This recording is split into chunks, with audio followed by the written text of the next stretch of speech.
Hello everyone, আমার নতুন আরও একটা ব্লগে সবাইকে স্বাগত। দিনটা ছিল 15ই ফেব্রুয়ারি, আর সেদিন ছিল শিবরাত্রি। কয়েকদিন ধরে মন মেজাজ আর শরীরটা একদমই ভালো যাচ্ছিল না। প্রত্যেকবার শিবরাত্রিতে আমি উপোস থেকে মহাদেবের মাথায় জল ঢালি। এরকম অনেকবার হয়েছে আমি 4 প্রহর রাত জেগে মহাদেবের মাথায় জল ঢেলেছি। প্রত্যেকবার হয়তো হয়ে ওঠেনি, আর এইবার না একদমই মন চাইছিল না শিবরাত্রির উপোস করি বা জল ঢালি। আসলে মন জিনিসটাই এরকম, যদি মন চায় সব কিছুই করা যায়, কোনো কিছুই অসম্ভব না। আর যদি মনের বিভ্রান্তি ঘটে, সেই মন থেকে চাওয়া কাজগুলোও যেন বড় কঠিন হয়ে দাঁড়ায় করার জন্য। ছোটবেলা থেকে শিব পুজোর প্রতি একটা আলাদাই টান ছিল আমার। একটা সময় প্রত্যেক সোমবার উপোস থেকে মহাদেবের পুজো করতাম, কিন্তু মাঝে মাঝে না খুব মন খারাপ হয়। যাকে আমি এতটা মানি, এত শ্রদ্ধা করি, ভালোবাসি, কি আমার কষ্টগুলো দেখতে পায়? কেন আমাকেই বারবার এত কঠিন পরীক্ষার মুখোমুখি হতে হয়? ওই জন্যই বড্ড অভিমান হয় মাঝে মাঝে।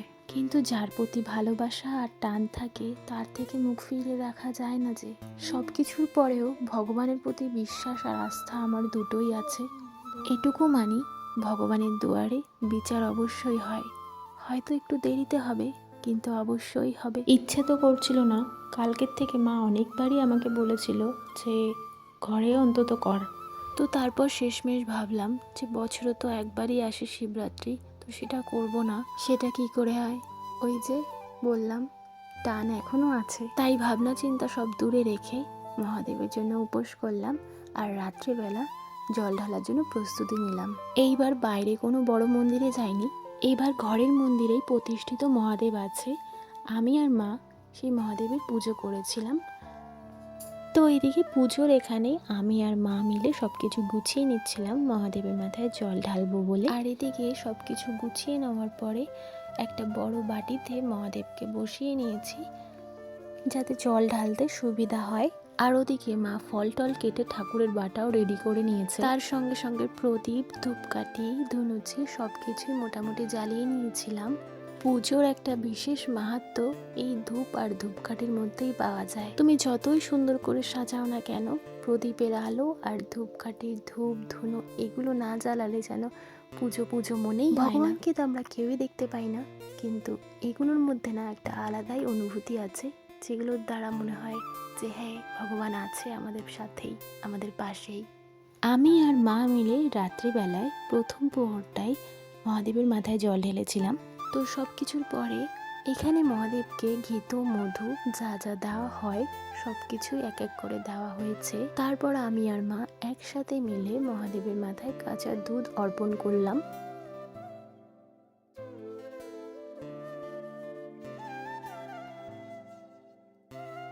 আর এখানে মহাদেবকে দুধ দিয়ে স্নানাভিষেক করার পরে আমি প্লেন একদম গঙ্গার জল দিয়ে স্নানাভিষেক করিয়েছিলাম। এবার মহাদেবকে সাজানোর পালা। একে একে চন্দন, ফুল সুন্দর করে দিয়ে সাজিয়ে নিলাম। এবার দিয়ে দেবো বেলপাতা, যেটা মহাদেবের খুব পছন্দের। আর তারপরেই পরিয়ে দিলাম আকন্দ ফুলের মালা। ধুত্রা ফুলের যে ফলটা, ধুত্রা ফুলের যে গোটাটা, ওটা আমার কাছে ছিল না, তাই আর কি দিতে পারিনি। তো এরপর মহাদেবকে কিছু ফল উৎসর্গ করতে হয়, তো আমার কাছে বেল ছিল, তো বেলটা হচ্ছে মহাদেবের আরও একটি প্রিয় ফল, সেটাই আমি উৎসর্গ করেছিলাম মহাদেবকে। ভগবানের পুজোয় না বেশি কিছু লাগে না, শুধু মন আর ভক্তি শ্রদ্ধাটুকুই যথেষ্ট। বেশি কিছু মহাদেবের পুজোয় লাগে না, তোমার কাছে যা আছে, যেটুকু আছে সেটুকুতেই উনি সন্তুষ্ট। সেটুকুই যদি ভক্তি ভরে দেওয়া হয় না, উনি তাতেই সন্তুষ্ট হয়ে যায়। তো আমাদের এদিকে জল ঢালা তো কমপ্লিট মহাদেবের মাথায়। তো তারপর এদিকে প্রদীপ, মোম ও ধূপ ধুনো দেখিয়ে ভগবানের আরতি করে নিলাম। আচ্ছা, আমার মহাদেবকে কেমন লাগছে সবাই কিন্তু একটু কমেন্টে জানিও। ভিডিওটা অনেকটা দেরিতে পোস্ট হবে, সেদিন আর শিবরাত্রি থাকবে না। তো সবাইকে শিবরাত্রির অনেক অনেক শুভেচ্ছা। কে কেমন করে শিবরাত্রি কাটিয়েছো প্লিজ কমেন্টে জানিও, আর কে কোথা থেকে ভিডিওটা দেখছো তাও বলো।